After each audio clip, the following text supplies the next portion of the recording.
این دارم میگیرم ها عیدتون مبارک دوم دوست چارک حاج علی گل علی جان فیلم دارم میگیرم چطوری؟ حس تو الان بگو علی من خیلی عکس نمیگیرم یه دقیقه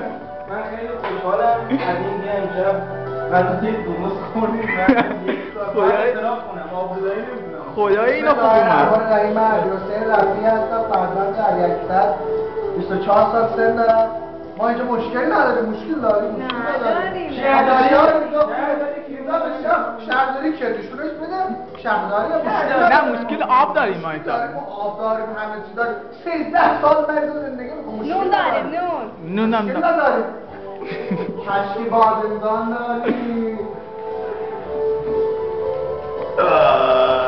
فیلم بردارمونم علی پاتر گلزار محترم توجه داشتم فیلم بردارمون علی پاتر خب به علی پاتر میبریم علی پاتر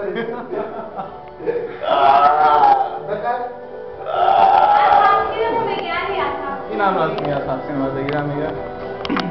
مدرن ها تفسیر هندیه چرا میگی مدرن این سنت سرطمون بامبو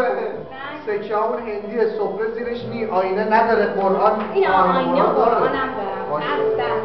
فقط یک سوالی دارم این تخم مرغ رنگش سفیده خب رنگش کردیم دیگه تخم رفتی بود زرد بود ما سفیدش کردیم همون